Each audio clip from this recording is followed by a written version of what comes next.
The Thanksgiving table was already full when my mother decided I should become the centerpiece. She smiled, the kind of careful smile she saved for people whose approval she wanted, and reached across the table to take my arm. Her fingers tightened just enough to make it clear this was not a suggestion. Plates paused midair. Conversation softened. Her investor friends, dressed in tailored jackets and polite confidence, turned their attention toward me. "This is my daughter, Stephanie," she said brightly, pulling me into the open space between the table and the fireplace. "She's still trying to figure out what she wants to do with her life. Always has been my biggest worry." A few people chuckled, unsure whether they were supposed to. Someone murmured something sympathetic. Before I could speak, my mother continued, answering questions that had not been asked. I was between things. I was taking time. I was sensitive. Each word shaved another layer off me until I felt flattened into a version of myself that fit her story better than the truth ever had. I stood there with my hands folded, my face calm, my pulse steady. I had learned a long time ago that correcting her in public only made things worse. She thrived on the contrast, her strength against my supposed fragility, her sacrifice against my indecision. At the far end of the table, one woman did not smile. She did not nod. She did not look away in embarrassment like the others. She watched. She was older than most of the guests, her posture straight, her movements minimal. She had said very little all evening, yet the conversation seemed to orbit her without anyone acknowledging it. When my mother finally finished speaking, the woman tilted her head slightly and said one word softly. "Interesting."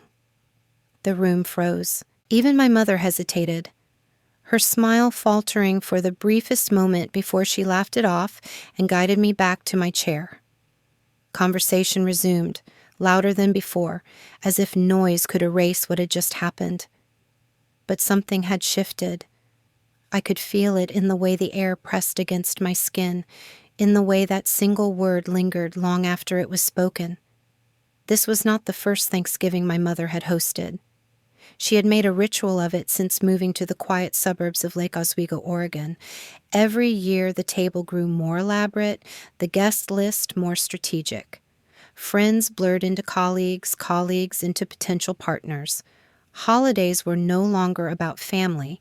They were about positioning. This year, she had leaned fully into it. She called it a Friendsgiving, a casual gathering that just happened to include people with money and influence.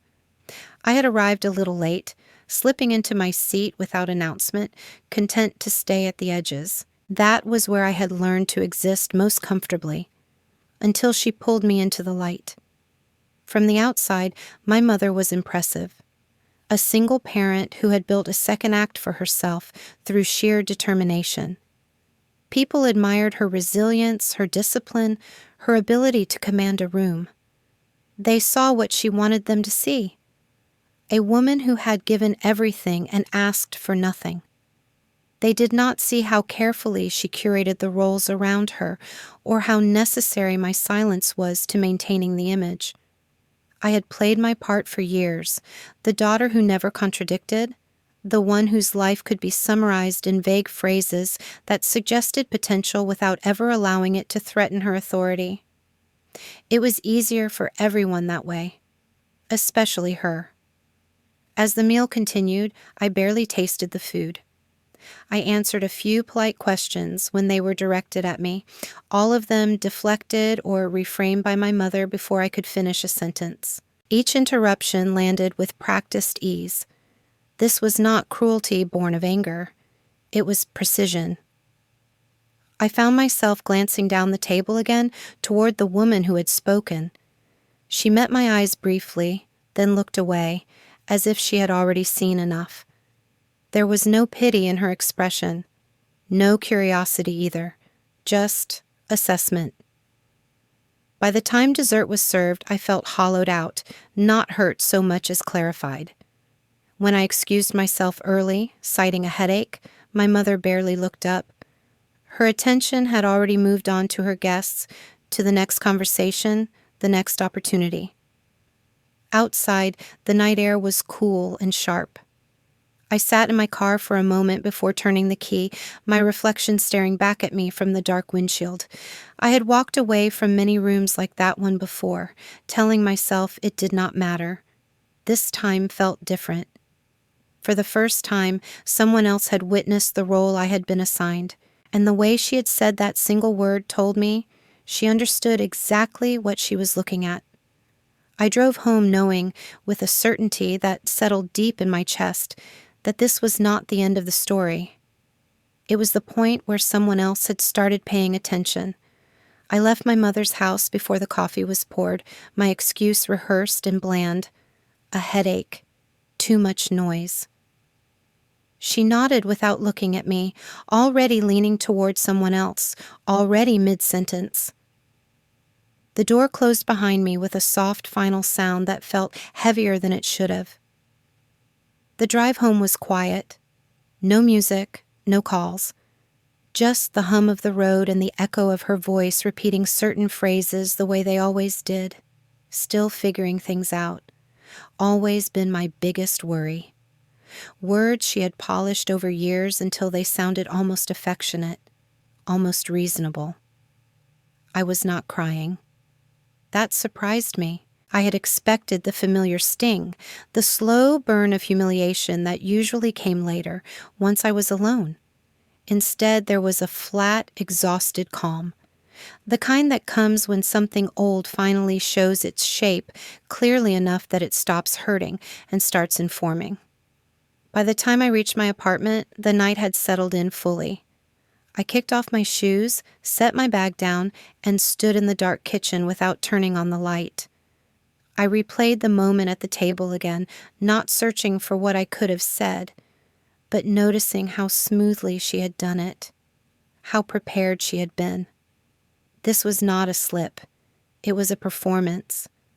That realization unlocked a long line of memories I had learned to keep neatly folded away. At family gatherings, questions about me were rarely allowed to reach me directly. Someone would ask what I was working on, and my mother would answer with a laugh before I opened my mouth. She was still exploring. She had always been a little lost. She took things too seriously. Each comment delivered lightly, each one trimming the edges off who I actually was. When I was younger, I corrected her once. Just once. I remember the look she gave me afterward, the way her smile tightened in the car on the drive home. I remember the silence that followed for days, the withdrawal that felt like punishment even though no words were spoken. I learned quickly what it cost to disrupt her version of events. In private, she could be generous, proud even. She told me I was smart, capable, reliable. She asked for my help often and trusted me with things she claimed she could not trust anyone else with. That praise never traveled. It was not meant for witnesses. Publicly, I existed as contrast. Her resilience made brighter by my supposed uncertainty. Her sacrifice more impressive if I remained unfinished. The story worked better that way. I sat at my kitchen table and wrapped my hands around a mug I had forgotten to fill. I thought about how often I had accepted that logic without questioning it. How often I had told myself that families were complicated, that this was just her way, that intentions mattered more than impact. What I had not allowed myself to see was how useful my silence had been. The quieter I stayed, the easier it was for her to manage the narrative. My work did not need to be named. My successes did not need to be explained. Confidentiality became a convenient misunderstanding. Privacy turned into proof, in her telling, that there was nothing solid to point to. I had helped her without asking questions because I believed that family help was different, that it lived outside accounting, outside credit, outside recognition. I believed that eventually, when it mattered, she would speak differently about me. Thanksgiving showed me how wrong that assumption had been. As the hours passed, exhaustion replaced reflection. I lay on my bed staring at the ceiling, the house around me silent. I thought about the woman at the table who had not laughed, about the way she had looked from my mother to me as if measuring something invisible but essential. That look had not been kind or cruel. It had been precise. For years, I had assumed that my mother controlled how others saw me because no one else had reason to look closely. I understood now that this only worked because I had never challenged it. Not because I lacked words, but because I feared what would happen if I used them. Sometime near morning, a different thought surfaced, clear and steady. The cost of staying quiet was no longer theoretical. It had been paid in rooms like that dining room, in moments that rewrote me without my consent. I did not decide anything that night. I did not plan a confrontation or imagine revenge. But something shifted all the same. I stopped asking myself how to make things easier for her. For the first time, I asked what it had been costing me. Several months before Thanksgiving, my relationship with my mother still lived in a fragile version of peace. We spoke regularly. She asked how work was going in the vague way people do when they want reassurance without details. I answered carefully, offering enough to sound stable, not enough to invite questions. At the time, I still believed that helping her when she asked was an extension of loyalty, not a negotiation. The request came one afternoon over the phone, casual and almost apologetic. She said she was reviewing a few investment agreements and wanted a second set of eyes. Nothing complicated, she promised. Just language, just reassurance. She framed it as something she could not ask anyone else to do because she trusted me. I agreed without hesitation. We did not discuss payment. We never did. When the documents arrived, I understood within minutes that this was not a light favor. The language was polished, but imprecise in places where precision mattered most. Liability shifted subtly but decisively. Risk was buried in footnotes that assumed no one would look too closely. These were the kinds of clauses that only surfaced after something went wrong, when it was already too late to undo them. I felt that familiar tightening in my chest, the one that came when I realized a situation was more dangerous than it appeared. I told myself I would flag a few points and send them back. That was not what happened. The deeper I went, the clearer the exposure became. This was not sloppy drafting. It was aggressive. If the deal collapsed, the consequences would not be evenly distributed. One party would absorb nearly all of it, and it would not be the one with leverage. I set aside 3 days to review everything properly, then 5, then more. I cross-checked assumptions, rewrote sections, removed clauses that would have triggered penalties under the wrong conditions. I did it quietly, late at night, after finishing work for my own clients. I did it because walking away once I understood the stakes felt irresponsible. The deal was worth $12 million. If it failed under the wrong circumstances, it could have dragged years of litigation behind it. My mother never asked what I changed. She only asked if it looked better now. When I said yes, she sounded relieved and moved on. A week later, she told me the investors were pleased. The deal would proceed. I closed the file and told myself that was the end of it. I did not take credit. Confidentiality made that easier, but it was not the only reason. I believed at the time that family help did not need a ledger. That trust counted for something. That respect would follow naturally. What I did not expect was how completely invisible the work would become. As the weeks passed, I noticed small details that did not fit. My mother mentioned meetings she had attended where my name never came up, even obliquely. She spoke as if the deal had been smooth from the start, as if nothing of consequence had needed attention. I told myself this was not intentional, that she did not understand what had been at risk. Then, while reviewing a follow-up document, I saw her name in a place it should not have been. It was subtle. an intermediary designation that suggested involvement beyond introduction, compensation language tied to that role. At first, I assumed it was a clerical error, a placeholder that had not been cleaned up properly. I made a note to ask her about it later and continued working. That later never came. The more distance I gained, the more clearly I saw the pattern forming. My work protected the structure. Her name benefited from the outcome. The story she told others required no mention of me at all. I did not confront her. Not then. Part of me still wanted to believe there was an explanation that did not involve intent. Another part understood, quietly, that this was not the first time my silence had been useful to her. By the time Thanksgiving arrived, the deal was closed. The risk was neutralized. Everyone involved was satisfied. And at that table, in front of people who believed they were seeing the full picture, she introduced me as someone who was still lost. Standing there, listening to her words, I realized the order of events mattered. The work had already been done. The value had already been delivered. The humiliation came after. That was when it became impossible to pretend the two were unrelated. I had protected something worth millions. I had done it without acknowledgement, without expectation, and without complaint. And still, she needed me small. The truth settled slowly, but it stayed. What she called uncertainty had never been confusion. It had been containment.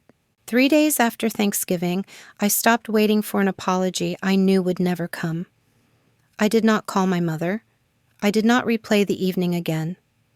I returned to my routine with a steadiness that surprised me, as if something inside had already decided the argument was over. Work filled the hours. Silence filled the rest. The email arrived mid-morning, brief and professional. The sender introduced herself as Evelyn Harrington and asked if I had time to meet privately. There was no reference to Thanksgiving, no mention of my mother, no explanation for the contact.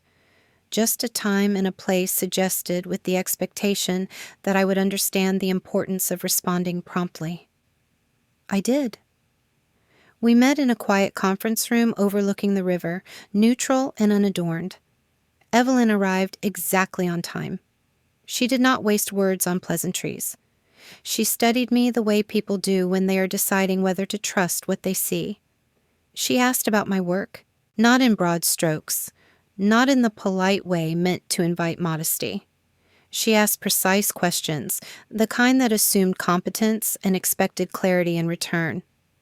I answered carefully, aware that every sentence mattered, but unwilling to perform. After a few minutes, she reached into her bag and placed a thin folder on the table between us. The paper inside was worn at the edges, the formatting familiar enough that my breath caught before my mind could fully catch up. I recognized it immediately. It was a report I had written years earlier, early enough in my career that I had still been unsure whether independence was a mistake. The layout was unmistakable, the language spare, the conclusions direct. I had not put my name on many things back then. This one I had. Evelyn watched my face as the recognition settled. "You did this," she said, not as a question. The room seemed to narrow around us. I nodded once. I remembered the project clearly now. A fund under pressure. Legal exposure disguised as operational complexity. Weeks of work I had done without billing a single hour because the situation had been urgent and the people involved had been honest about how close they were to losing everything. She closed the folder gently. "That work kept us out of court," she said. "It changed the trajectory of the firm." I had not known that. Clients rarely circled back years later to explain what had come after. I had done the work, delivered it, and moved on. Hearing it framed that way did not bring pride so much as orientation, a sense of where I stood that did not depend on memory or interpretation. Evelyn leaned back in her chair. "At Thanksgiving," she continued, "your mother described you as if you were unfinished." I did not respond. I did not need to. "That didn't align with what I knew," she said, "or with what I saw." The words landed without weight, without drama. She was not defending me. She was stating a discrepancy. She spoke then about patterns, about how often capability is obscured when it threatens someone else's narrative, about how easily silence can be mistaken for absence. She did not raise her voice. She did not accuse. She simply connected facts that had been waiting to be connected. I understood then why she had watched the table the way she had. She had not been curious about the story my mother was telling. She had been testing it. When the meeting ended, she did not make an offer. She did not promise anything. She stood, shook my hand, and said she would be in touch. The conversation remained open, unfinished by design. I walked out into the afternoon light with the strange sensation that something fundamental had been recalibrated. Not my confidence, my context. For years I had believed my value was something that existed only in private, in closed files and quiet outcomes. Something easily dismissed because it left no visible trace. That belief had made it easier to accept how my mother spoke about me. Easier to assume that if others did not see it, it must not fully count. Evelyn's presence challenged that assumption without argument. She had not discovered my work through my mother. She had not needed an introduction. She had known my value long before Thanksgiving ever happened. The erasure had never been complete. It had only felt that way inside the family. As I drove home, I realized I was no longer waiting for my mother to see me clearly. The importance of that had faded quietly, replaced by something steadier.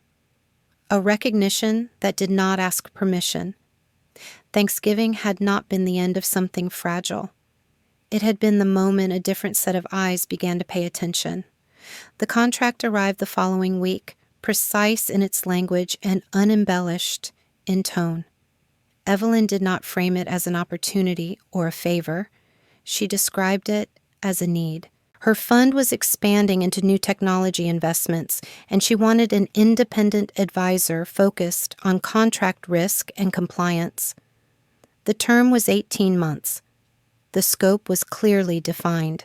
The compensation was stated plainly, as if it were incidental to the work itself.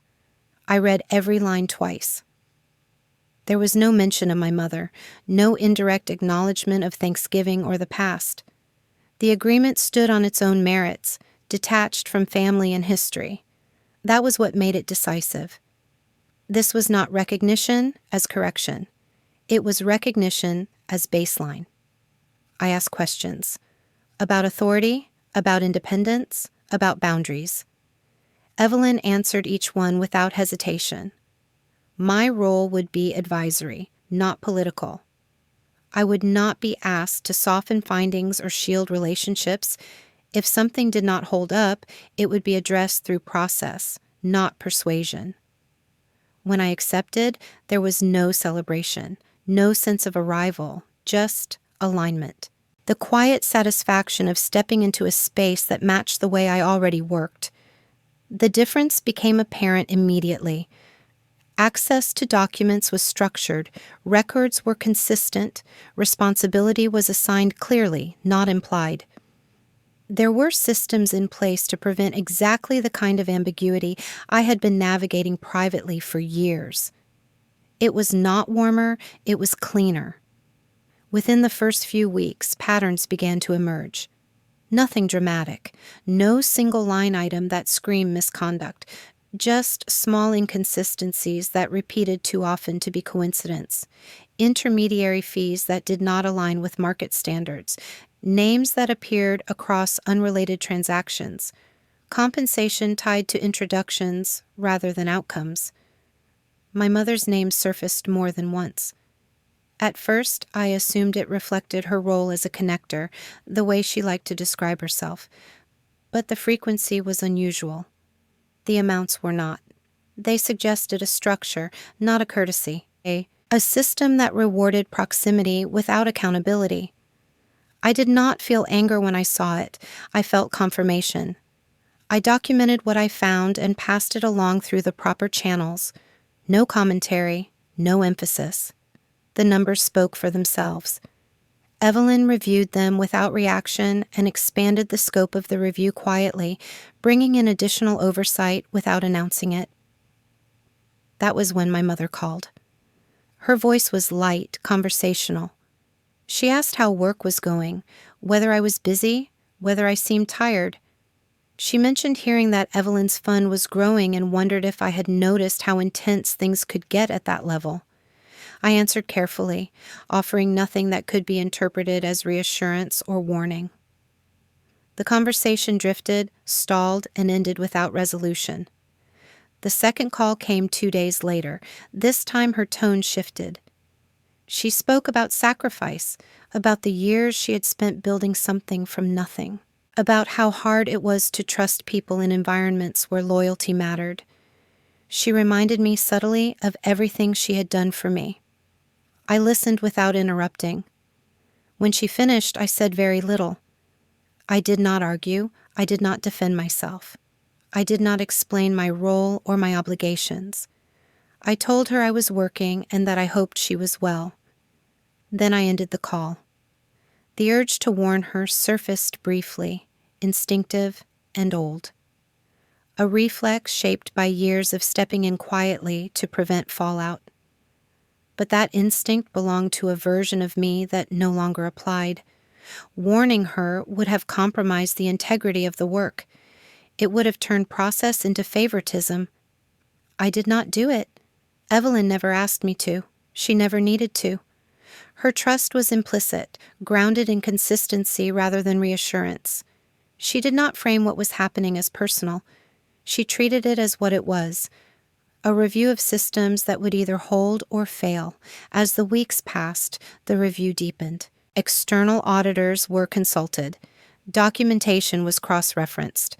The structure that had once felt informal and flexible began to show its seams under scrutiny. I felt strangely detached from the outcome, not because it did not matter, but because it was no longer mine to manage. My role was to observe, to advise, to maintain clarity. The rest would unfold on its own. One afternoon, as we reviewed unrelated files, Evelyn mentioned another case in passing. A former financial officer at a small technology firm in Salem, a situation involving legal exposure and medical hardship. She said the name, and something in my chest tightened. Margaret Collins. The room seemed to pause around that single detail. Evelyn continued speaking, unaware of the shift she had triggered. I focused on keeping my expression neutral, even as memory surfaced with sharp precision. The review would continue. The consequences would arrive when they were ready. But that name reminded me of something more essential than process or proof. It reminded me of who I had always been, long before anyone thought to question it. The review began without ceremony, folded into the fund's regular compliance cycle as if it were routine. Evelyn framed it that way deliberately. No names, no urgency, just a methodical expansion of oversight that treated every file the same. I was brought in as an advisor, not an accuser. My role was to flag risk, not speculate on intent. Facts first, always. I spent my days inside spreadsheets and contracts, tracing lines that most people never looked at closely enough to notice. The more data I saw, the clearer the pattern became. Intermediary fees appeared where direct relationships should have existed. Compensation clustered around introductions, not outcomes. The same routing structures repeated across deals that had nothing else in common. My mother's involvement was not incidental. It was embedded. Seeing it laid out that way felt different from suspecting it. Suspicion leaves room for doubt. Evidence does not.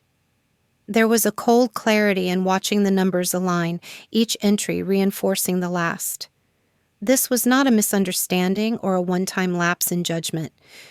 It was a system that worked because no one had forced it to explain itself. I documented everything and sent it through the established channels. No commentary, no emphasis. The data spoke in a language that did not require interpretation. The first call from my mother came late in the afternoon, her timing too precise to be accidental. She sounded relaxed, almost cheerful. She asked if I was eating well, if work had been overwhelming, if I was remembering to rest. The questions landed lightly, but I recognized them for what they were: probes. I answered politely and briefly. Nothing she could follow up on, nothing she could use to triangulate where I stood. She tried again 2 days later. This time the tone shifted. She spoke more slowly, as if choosing her words with care. She talked about pressure, about how difficult it was to navigate high-level environments without support. She mentioned loyalty, the way families were supposed to protect one another when things became complicated. I listened without interrupting. I had learned long ago that responding too quickly only gave her more to work with. When she paused, waiting for reassurance, I did not give it. I told her I was busy and hoped she was well. Then I ended the call. The third attempt came by message. Short, familiar, framed as concern.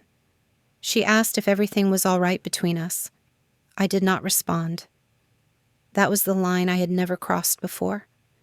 Silence had always been a temporary measure, a way to cool things down before stepping back in to smooth the edges. This time, it was a boundary. A week later, Evelyn informed me that the review had expanded. External auditors were being consulted. The scope now included historical transactions, not just current ones. Her tone was steady, professional, almost casual. This process was no longer reversible. My mother called again that evening. Her voice was tighter now, the warmth replaced by urgency she could not fully disguise. She spoke about sacrifice again, about everything she had done for me. She reframed past help as debt, positioning herself as someone owed protection. She did not ask directly for information. She did not need to. The implication was clear enough: a warning, a suggestion, a chance to adjust. I said nothing that could be mistaken for compliance.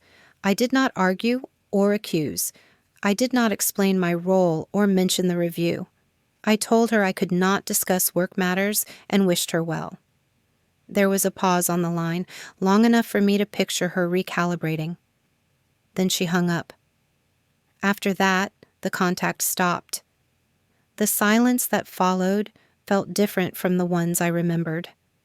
It was not punitive or strategic.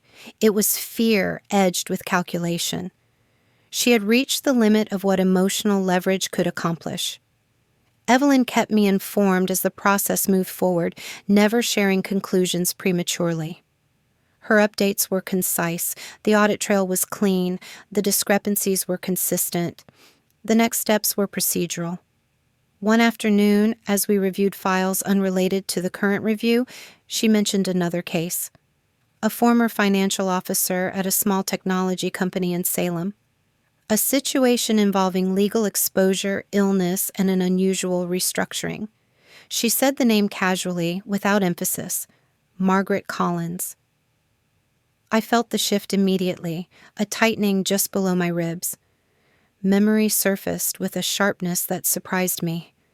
The late nights, the hospital paperwork, the careful separation of personal and corporate liability.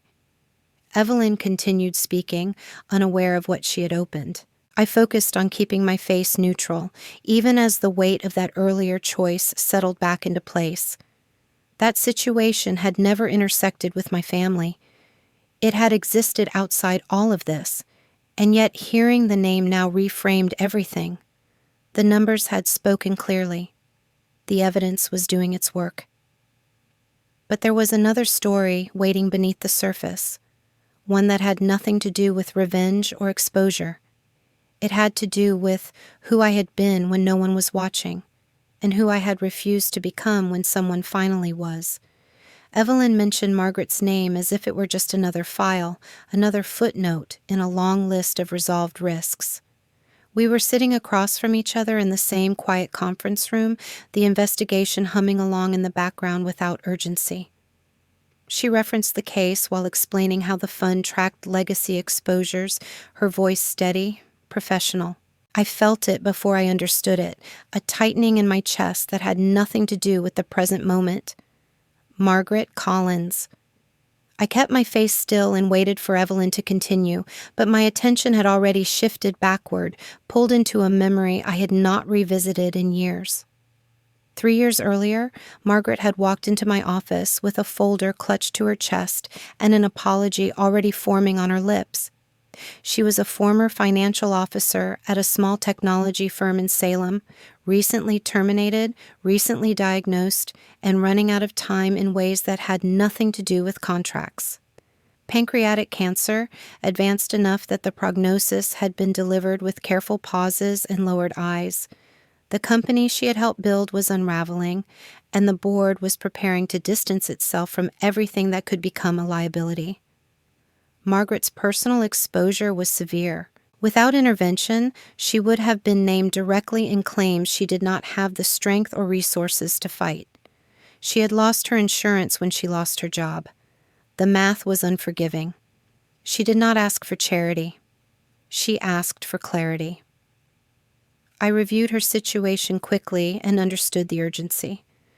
This was not a case that allowed for delay or negotiation. The legal structure needed to be reworked immediately to separate personal liability from corporate collapse. I spent days rewriting documents, coordinating with outside counsel, and creating a barrier where none had existed before. At the same time, I contacted a hospital foundation I had worked with before and arranged for medication assistance to be routed quietly through their system. I did not tell Margaret where the support came from. I told her only that it was handled. She never asked what it cost. I never billed her. When the restructuring held and the immediate threat passed, Margaret disappeared from my professional life. That was how these things usually ended. People survived, moved on, and carried their gratitude privately. I did not expect anything else. Back in the present, Evelyn finished her explanation and reached for a thin envelope on the table beside her. She slid it toward me without ceremony. "This came in during our records consolidation," she said. "I thought you should see it." Inside was a letter, written in careful handwriting that wavered only slightly at the edges. It was addressed to the fund, a formal confirmation requested during an unrelated review. Margaret explained her situation succinctly, clarifying that she had never paid a consulting fee, never offered equity, never provided any form of compensation beyond documentation. She described the outcome of the restructuring and the protection it had afforded her. The final line was underlined. "She did not save my company. She saved my life." I read it twice, then folded the letter and placed it back in the envelope. There was no rush of pride, no swell of vindication. Just a quiet stillness, the kind that settles when something essential is named without distortion. Evelyn watched me carefully. "This is consistent with what we found," she said. "No financial gain, no hidden benefit." I nodded once. The confirmation mattered less than the clarity. Margaret's letter did not exist to defend me. It existed to state the truth plainly, without embellishment. In that moment, the contrast sharpened into something undeniable. My mother had leveraged proximity and silence to extract value where it was not earned. She had framed that extraction as care, as sacrifice, as family duty. Margaret, a stranger by every definition that mattered, had never been treated as a means to an end. She had been treated as a person in crisis, deserving of dignity and protection. I did not need to articulate the difference out loud. It was complete on its own. Evelyn gathered the remaining files and stood, signaling the end of the meeting. The investigation would continue. The outcomes would follow their course. None of that required my intervention now. As I left the building, the afternoon light felt sharper, more defined. I understood something then that had taken years to settle. My value had never depended on whether my family acknowledged it. The work I had done, the lines I had refused to cross, the people I had helped when no one was watching, had already drawn the boundaries of who I was. Thanksgiving, the investigation, the exposure that was coming from my mother, all of it belonged to a story that was closing. Margaret's letter belonged to a different one. It reminded me that integrity does not announce itself. It accumulates quietly, revealed only when someone bothers to look closely enough. The investigation concluded without an announcement. There was no dramatic meeting, no raised voices, no final confrontation across a polished table. The findings moved through the fund's internal channels the way these things always did, documented, reviewed, and quietly acted upon. Decisions were made in rooms I was not invited into by people who did not need my input anymore. My mother's name stopped appearing on calendars. Invitations slowed, then disappeared altogether. Conversations that once flowed easily began to stall. Calls went unanswered. Her reputation, built carefully over years, did not collapse in a single moment. It simply thinned until there was nothing left to stand on. I did not watch closely. I did not need to. The last time she contacted me, her voice sounded unfamiliar. Not angry, not triumphant, confused. She asked what had happened, why things felt different, why people were suddenly distant. She framed it as concern, then as hurt, finally as family. I listened, letting her speak until she reached the end of her explanations. When I responded, my voice was calm. I told her I could not be involved in her professional matters. I told her that using family as leverage was not the same as protecting it. I did not accuse or defend. I did not revisit Thanksgiving or the past. I said what was true and nothing more. The silence on the line stretched, then broke. She ended the call without goodbye. That was the last conversation we had. Life settled into something quieter after that. Work continued, steady and absorbing. The contract with Evelyn's fund unfolded without incident, the kind of progress that never makes headlines but builds something solid underneath. I focused on my role, on maintaining clarity and boundaries that no longer felt negotiable. There was no rush of relief, no sense of victory. What I felt instead was alignment. For years, I had moved through rooms where my presence was tolerated but never fully acknowledged. I had learned to stay small in spaces that required my competence but resented my independence. Walking away from that dynamic did not feel like loss. It felt like completion. I did not return to my mother's Thanksgiving table the following year, not out of spite or avoidance, but because the room no longer held any meaning for me. It had served its purpose. It had shown me exactly where I stood and exactly who was willing to redefine me to maintain their position. Some rooms only have power over you as long as you keep showing up. On quiet evenings, I thought about Margaret's letter, about the fact that integrity often leaves no visible trace until someone goes looking for it, about how the most important work I had done had never been witnessed by the people who claimed to know me best. That realization carried more peace than I expected. I did not rebuild my relationship with my mother. I did not seek closure through conversation or apology. The boundary I set was enough. It allowed me to move forward without carrying her expectations, her narratives, or her disappointments. I learned that walking away does not always look like strength from the outside. Sometimes it looks like silence. Sometimes it looks like choosing not to explain yourself one last time. And sometimes it looks like understanding that you were never required to earn dignity from the people who benefited most from denying it. If you've ever been reduced to a role that didn't reflect who you truly are, you're not alone. If you've ever stayed quiet to keep the peace, only to realize the peace was never mutual, your experience matters. I'd love to hear your thoughts in the comments. Have you ever had to set a boundary that changed everything? or walk away from a room that no longer deserved your presence? If stories like this resonate with you, stay with the channel. There are more stories here about quiet strength, hidden power, and reclaiming self-worth without shouting. And if you haven't yet, consider subscribing. You're always welcome here. This story is fictionalized for dramatic effect.